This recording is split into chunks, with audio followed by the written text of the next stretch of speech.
Como os amados sabem, nós estamos expondo o livro de Esdras aos domingos pela manhã.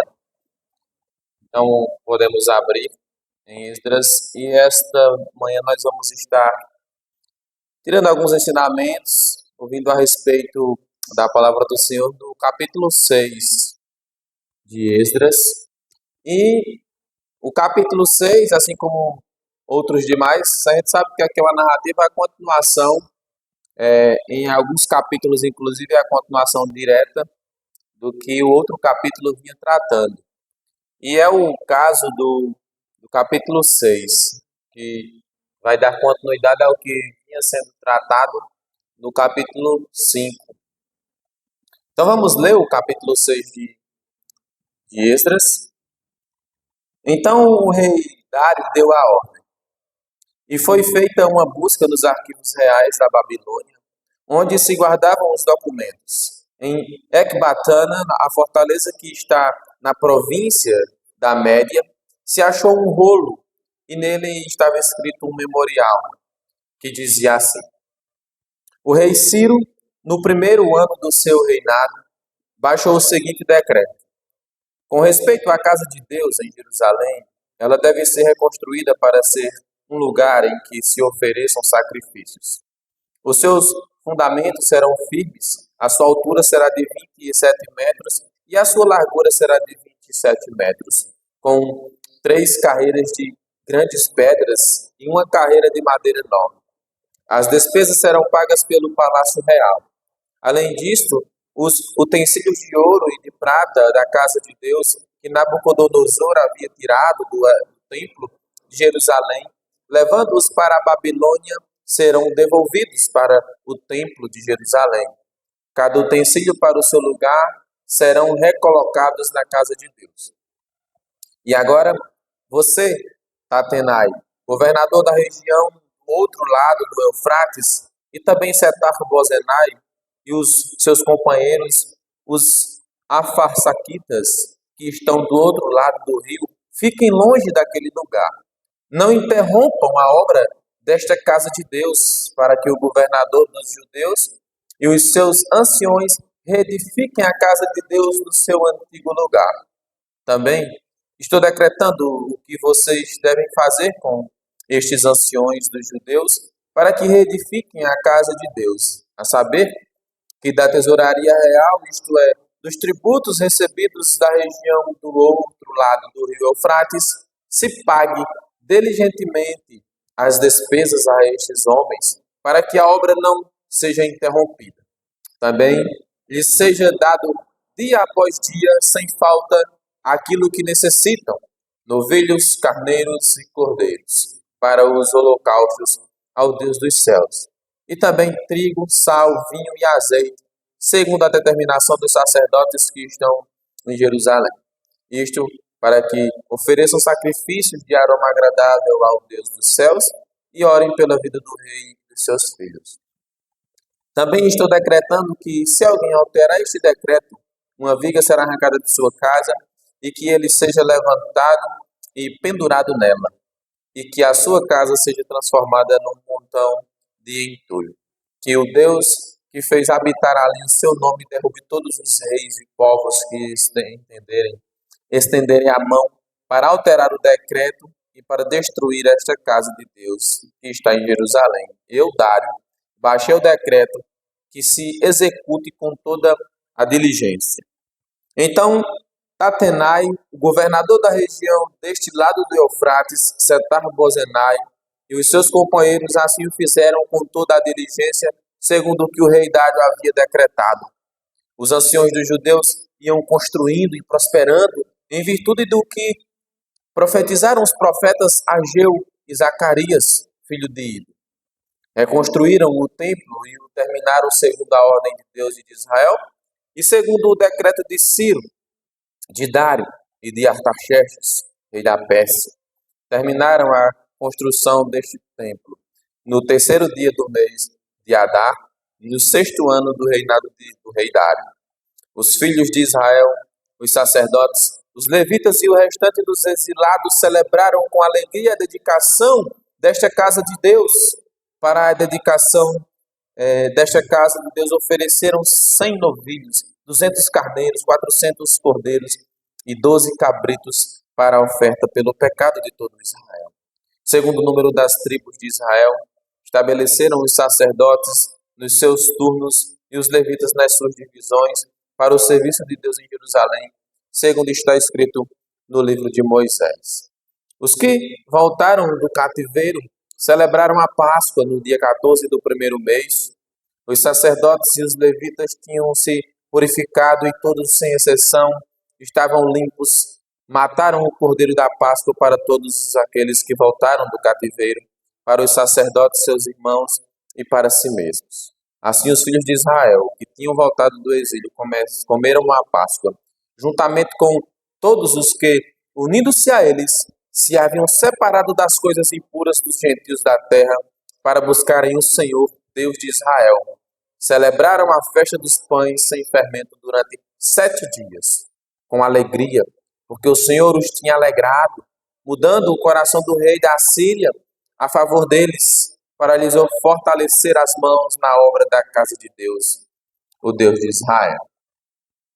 Ó Deus maravilhoso, nós te bendizemos pela oportunidade de, em mais uma manhã, Deus, no dia do Senhor, estarmos aqui na tua casa, para, já tendo aqui entoado cânticos, louvores ao teu santo nome, ó Deus, nós nesse momento ouviremos a tua palavra, que ela possa, Pai, falar aos nossos corações, ser aplicada, ó Deus, e que nós possamos andar em teus caminhos, em nome de Jesus. Amém. Amém, meus irmãos? Então, meus queridos, como lido, nós observamos umas coisas interessantes muitas vezes, que nós chamamos assim, não, isso é impossível de acontecer. Às vezes, pessoas descrentes, elas cooperam tanto, né, com a obra de Deus, que nós ficamos às vezes nos perguntando como é possível. Essas intervenções humanas, né, da qual os crentes eles são beneficiados por corações ímpios, que nem sequer creem em Deus. E quando nós olhamos para os livros que descrevem sobre o exílio, nós vemos justamente coisas como estas acontecendo.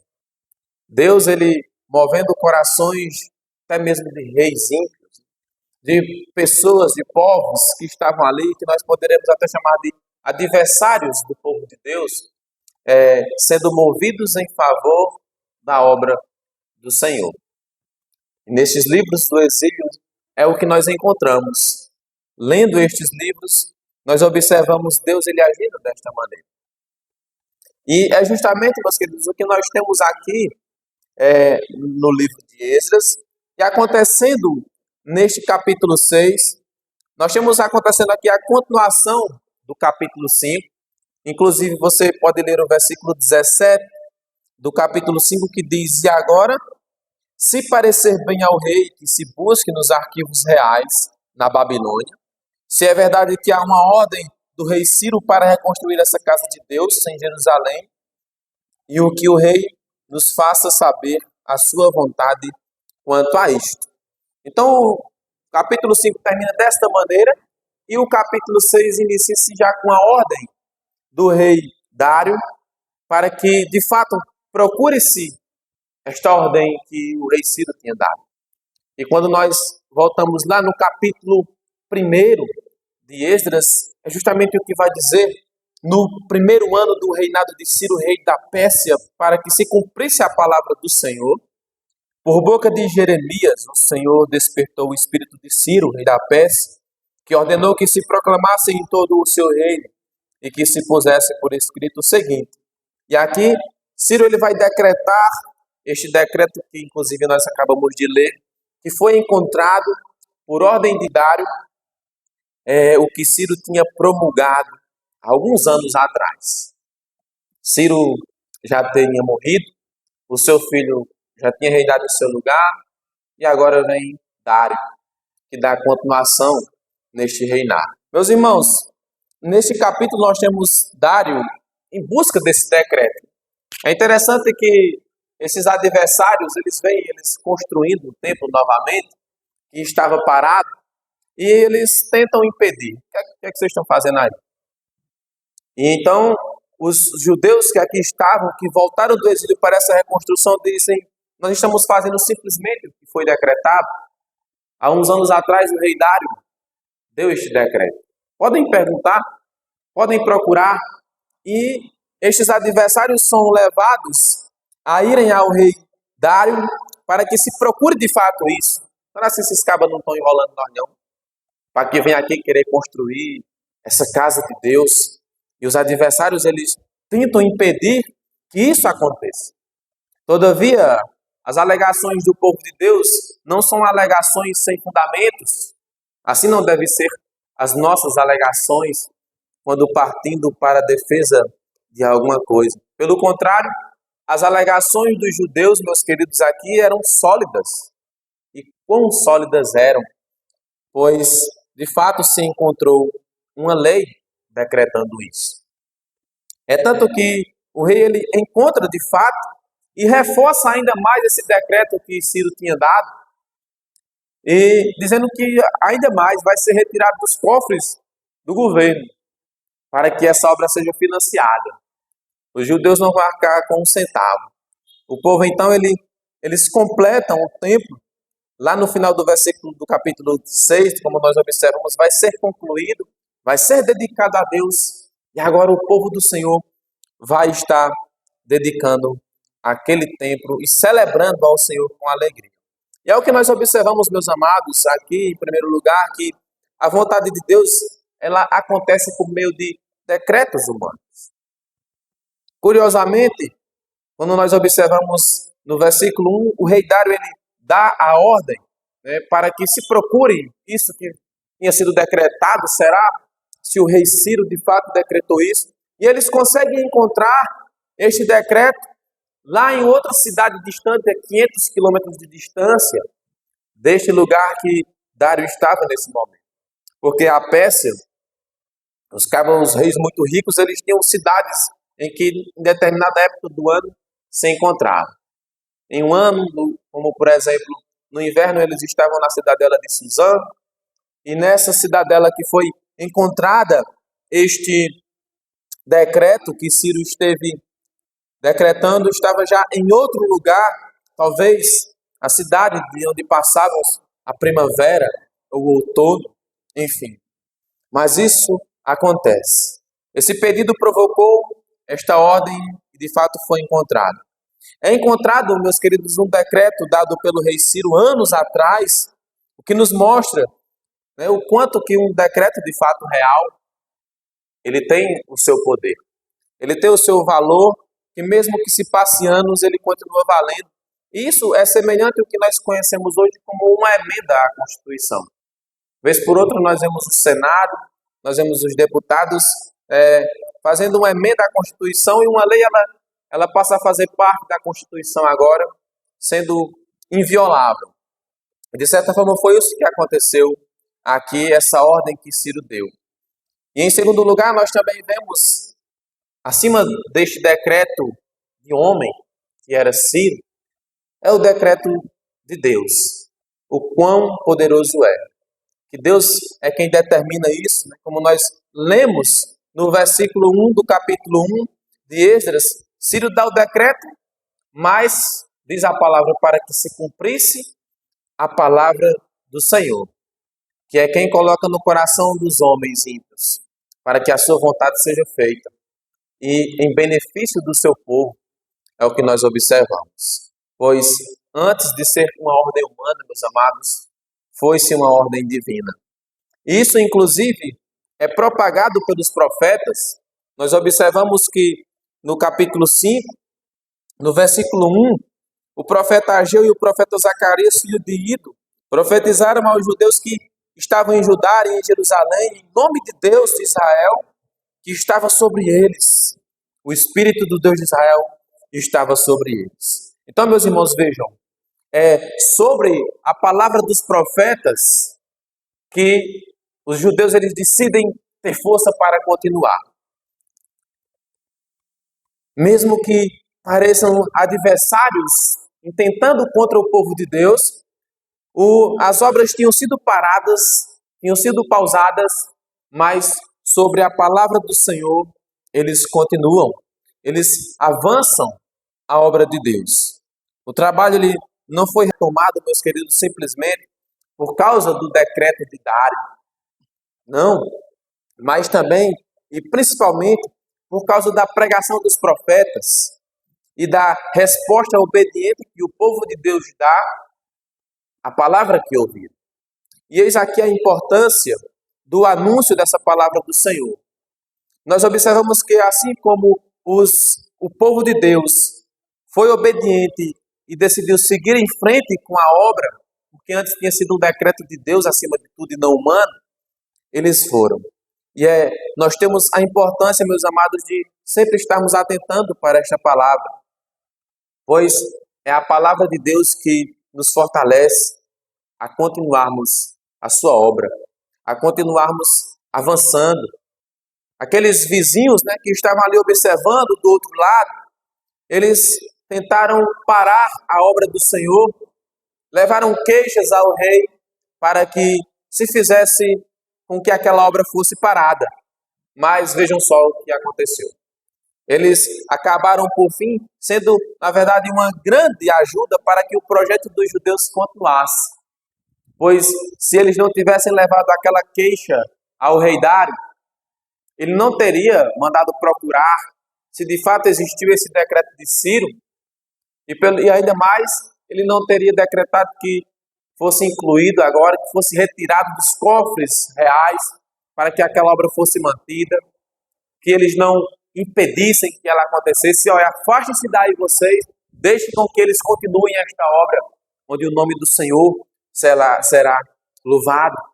Se não fosse por eles, algo que talvez aos nossos olhos humanos, quem sabe se nós estivéssemos ali, ou quem sabe o que os judeus não falaram, rapaz, a gente estava começando e esses homens chegam para colocar água, para impedir, para dificultar, mas foi na verdade uma grande ajuda para eles, mostrando que Deus ele usa os nossos adversários para fazer com que a sua obra avance. O que nós vemos como empecilhos, muitas vezes, chegando até nós por mãos humanas, para Deus é uma ajuda que Ele vai alavancar ainda mais. Meus irmãos, a Igreja de Deus sempre teve e terá os seus adversários, que buscam restringir a obra do Senhor, e Cristo ele comprova isso, meus amados, pelo menos de duas formas, quando nós olhamos para Mateus 16, 18, quando ele diz as portas do inferno, ele diz que os principais adversários da igreja são as trevas, são a oposição maligna que intenta contra a obra do Senhor. Mas que em segundo lugar, ele também diz, as portas do inferno não prevalecerão. Nos dizendo que, meus amados, é Ele quem sustenta, que a resistência que são levantadas contra a igreja, Deus as converte de forma que só Ele sabe em bem, para que a sua obra avance. E isso nos leva a não desanimarmos, olhando para o que Deus faz no decorrer da história, do que Ele fez, como nós lemos aqui que Ele bem fez, meus queridos. Isso acontece em todos os tempos. A resistência contra a igreja de Deus, ela é contínua, enquanto nós estivermos aqui neste mundo. Então, nós encontramos adversários neste mundo, mas o trabalho não para, porque o Senhor da igreja está à frente dela. Ele é quem conduz o trabalho, fortalece os seus membros, o corpo do Senhor, e avança, fazendo com que a resistência aparente que se levantou contra a igreja, na verdade, seja um impulso que faz com que ela avance. É o que acontece aqui, e nós observamos Deus restaurando a sua casa. No versículo 14 diz, os anciãos dos judeus iam edificando e prosperando em virtude do que profetizaram os profetas Ageu e Zacarias, filho de Ido. Como nós já lemos, eles edificaram a casa e terminaram segundo o mandato do Deus de Israel e segundo o decreto de Ciro, de Dário e de Artaxerxes, rei da Pérsia. Vocês percebem, meus irmãos, que o trabalho ele caminha conforme os profetas profetizaram, ou seja, conforme a palavra do Senhor tinha sido anunciada, falada. É o que a parte A do versículo nos diz, mas a parte B também diz que estes três reis tiveram um papel importantíssimo. Acima de tudo, segundo o decreto de Deus, os reis têm este papel de fazer com que aquilo aconteça. Percebam que este trabalho ele continua. Ciro ele vai ser quem vai iniciar, decretando que essa obra ela de fato seja iniciada, vai ter continuidade ali no Império de Dário, e é concluído no Império de Dário. As muralhas do templo só vão ser concluídas no reinado de Artaxerxes. Então, 3 dinastias, podemos dizer assim, 3 reinados é o tempo que leva para que a obra seja concluída. Mas ela foi concluída. Porque nós não olhamos por tempo, o Senhor do tempo é quem trabalha, meus irmãos. E o povo trabalha pelo estímulo da palavra de Deus. E assim nós também devemos ser. Certamente o desânimo ele pode surgir, e surge muitas vezes. Pode ter surgido aqui nessa igreja, como em qualquer outra, como humanos que somos. Mas não podemos deixar que o desânimo ele nos faça parar. E ainda que paremos, certamente a palavra de Deus virá para nos fortalecer e prosseguirmos. Eles haviam parado estas obras, mas segundo a palavra de Deus, eles retomam, segundo 1:2 do capítulo 5, mas não somente retomam, como concluem, de fato, meus irmãos. Nós observamos aqui a soberania de Deus em andamento, pois ela nunca para.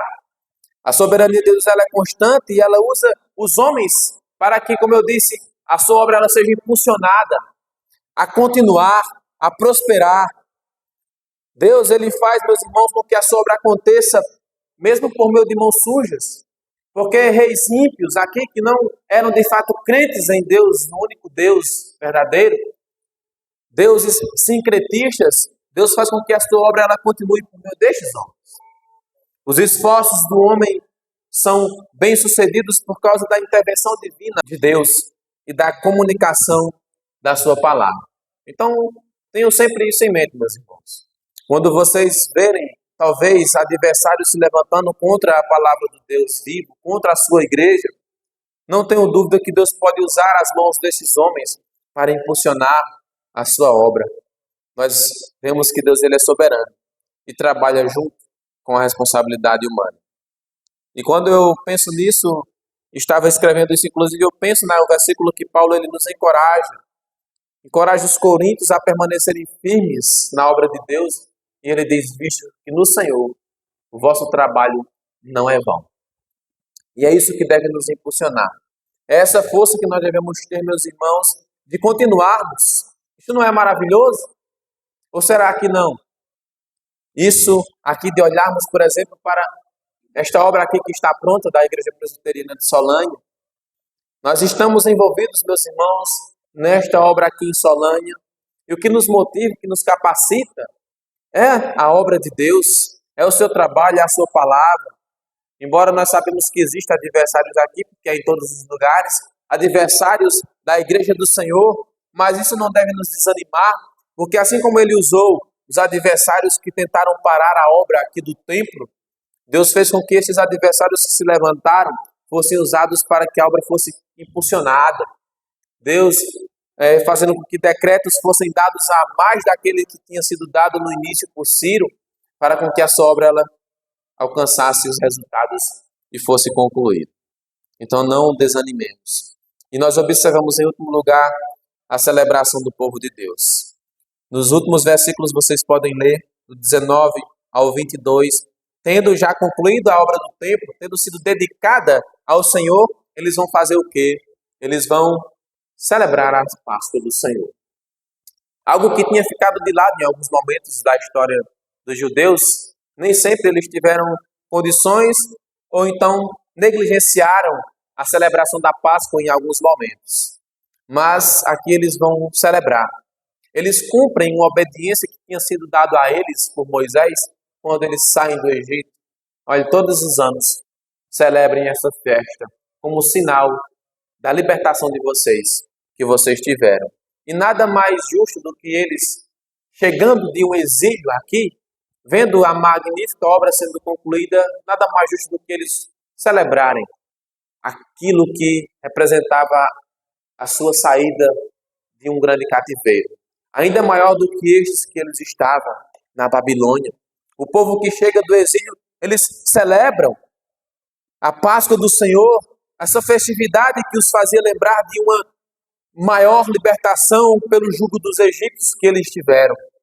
Eles têm a oportunidade, meus irmãos, não somente, na verdade, tão somente porque Deus era com eles, de celebrar isso.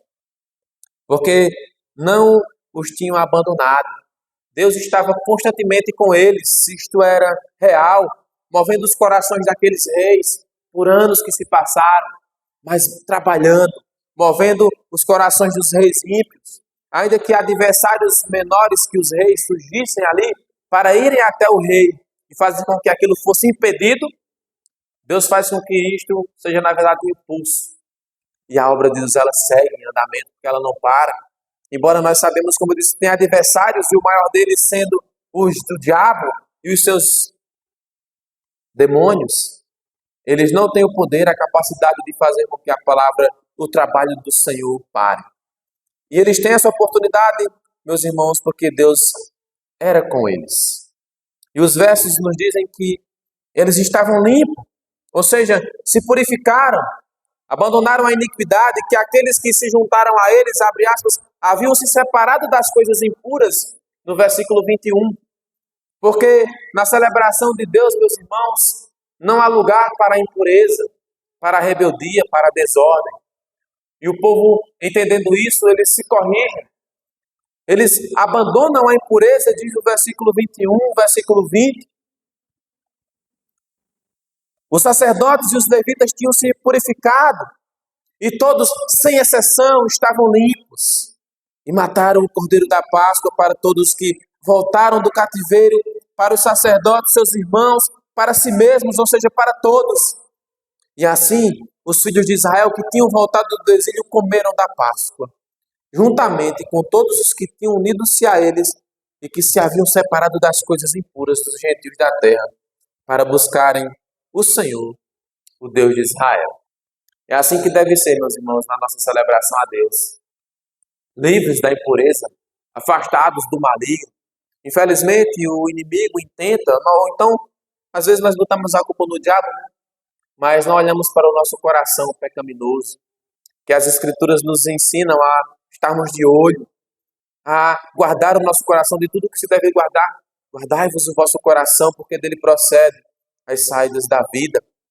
O nosso coração é mau e muitas vezes leva-nos a praticar a nossa vontade, achando que somos verdadeiramente livres. Esse tema que nós estamos trabalhando, inclusive neste mês, mas que nos leva, meus irmãos, à impureza, nos leva à rebeldia. E no meio do corpo de Deus, do seu povo, não há lugar para a impureza. E por isso o povo se purificou aqui, entendendo isso, meus queridos, porque Deus preza pela santificação. Porque nós só podemos oferecer um verdadeiro culto a Deus quando nós buscamos nos afastar da impureza. É isso que significa santificação. Não é se tornar perfeito, santo, nesse sentido, mas afastar-se das práticas mundanas, daquilo que desagrada a Deus. E, meus amados, Deus nos chamou para celebrarmos a Ele no meio do seu povo, de forma pura, de forma santa.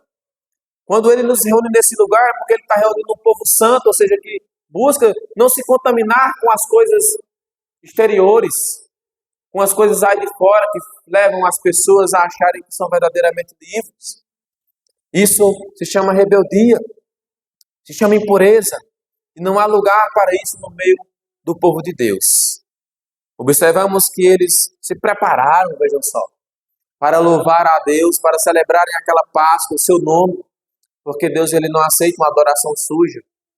Porque o povo então ele se purificou abandonando o impuro, se juntando àqueles que estavam alegres, diz o texto.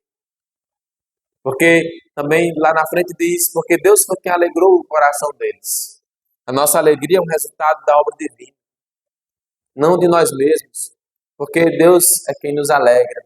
E como diz Tiago 4:8, né? Abandonem, purifiquem-se seus corações pecadores, para que vocês se ajuntem ao povo de Deus com alegria. Então vejamos aqui, meus irmãos, para finalizar.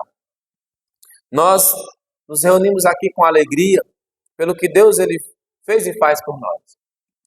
Quando nós concluímos aqui que estivemos, nós olhamos para a face dos irmãos alegres, sorrindo diante do que Deus fez.